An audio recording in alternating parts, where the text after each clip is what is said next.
Je suis issu des métiers de la mode de la chambre syndicale des années 80. Je suis actuellement directeur de production dans la maison Chloé pour toute la partie prêt-à-porter. Et j'ai un parcours qui n'est jamais sorti de la mode, aussi bien sur le prêt-à-porter, sur l'accessoire, les produits de la maison, allant de l'homme jusqu'à l'enfant. Je suis consultante mode internationale. Je suis spécialisée dans le business développement. J'interviens à Modspé en tant que professeur, notamment sur les sujets actualité de la mode. Je suis très heureuse de faire, de faire ceci.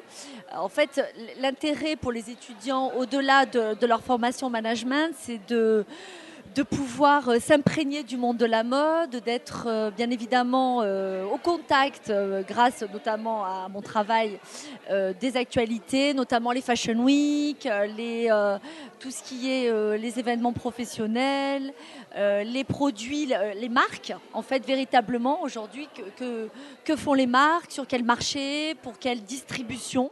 Je fais aussi les conférences internationales pour Modspé Paris.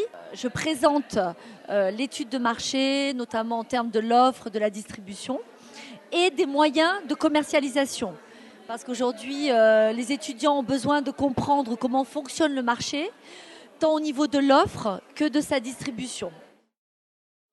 Bonjour Bénédicte, je suis coordinateur du processus de collection. J'interviens en 3e et 4e année sur le montage de stratégies de collection et de tendances mode adaptées à des schémas marketing et à des schémas stratégiques. Eh bien moi, je m'appelle François Tarot, je suis psychosociologue et statisticien. Et pour Modspé, je m'occupe de toute la partie des cours de statistique de la 1re à la 5e année. La mission est primordiale parce que c'est une école de business. La mode, c'est bourré de chiffres. Les stats, ça va permettre un petit peu de quantifier et de travailler sur la prospective chiffrée. On collabore pas mal sur des missions d'enquête marketing qui sont en effet des enquêtes terrain avec questionnaires et entretiens qui permettent en effet de développer après des statistiques assez intéressantes.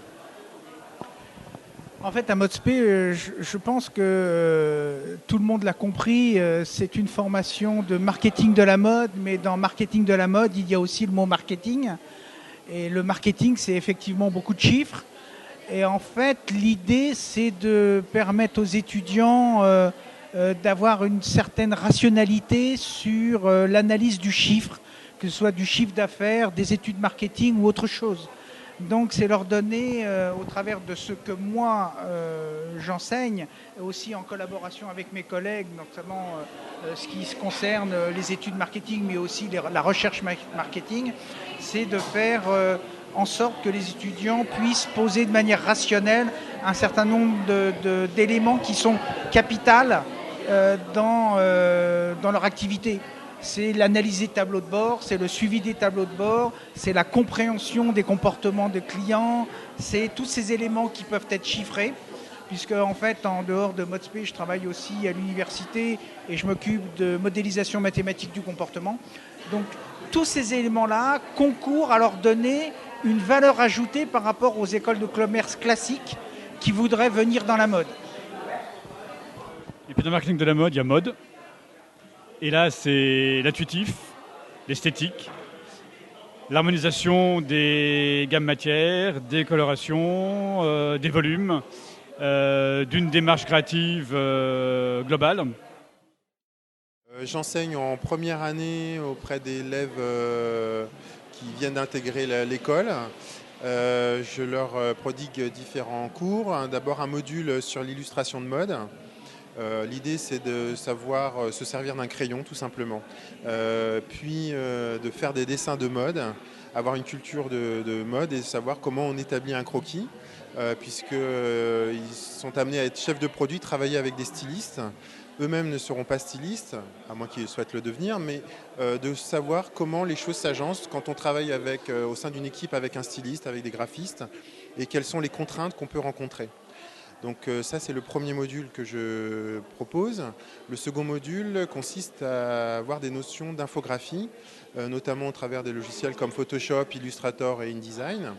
Et ça leur permet, donc, une fois que l'illustration est faite, de savoir la numériser.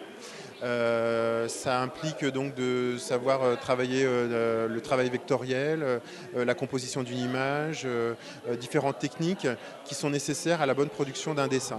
Donc avec ces 2 modules en première année, les élèves sont à même de comprendre ce que c'est qu'une charte graphique, comprendre les contraintes d'un graphiste, et un chef produit, lorsqu'il s'adresse à son équipe, doit savoir combien de temps on met pour faire un dessin, quelles connaissances on doit avoir,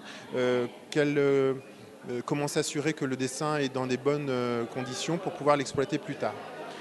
Et j'interviens aussi en seconde année auprès des élèves qui sont passés en seconde année pour un module de stylisme.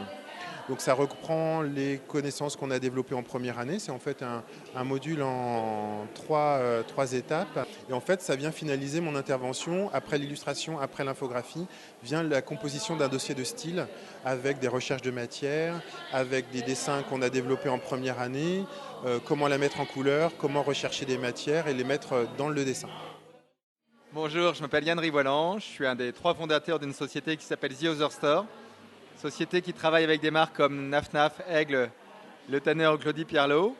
Et pour elle, je gère l'intégralité de leur écosystème digital, c'est-à-dire non seulement je gère le site, mais aussi la logistique, le paiement, l'e-marketing ou encore le service client.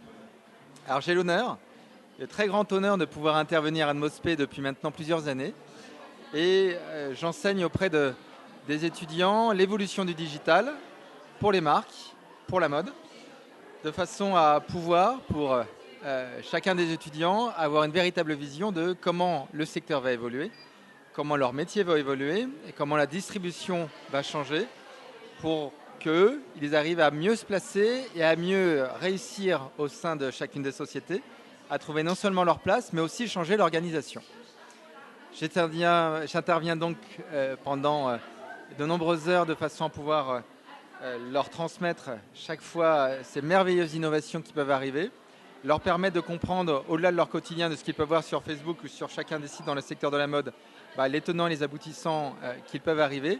Et je peux féliciter Modsp de cette capacité à pouvoir appréhender le futur, à pouvoir comprendre à la fois les besoins présents de toutes les marques et surtout toutes les évolutions futures qui vont pouvoir arriver. Et c'est une très grande force qu'il peut y avoir dans la marque, dans tous ses professeurs et dans tout l'encadrement, à pouvoir réussir à comprendre le paradigme très clair qui est en train de changer entre le consommateur, les marques et évidemment tous les merveilleux produits qu'on est en train de créer pour eux. Bonjour, donc Diana Lebel, professeure d'achat import sourcing en 3e et 4e année à Modsp, distribution pour les premières années. C'est une matière extrêmement importante pour l'activité du chef de produit qui sortira de l'école. C'est une activité de gestion qui se repose aussi sur toutes les autres activités de marketing, de produits, de collectionning, qui sont aussi enseignées donc, en 3e et 4e année, donc la fin du processus qui leur donne le diplôme de chef de produit. C'est une matière que les étudiants n'aiment pas au départ parce que c'est extrêmement ardue, c'est certainement la plus difficile et la plus emblématique. Ils ont beaucoup de mémorisation et surtout de...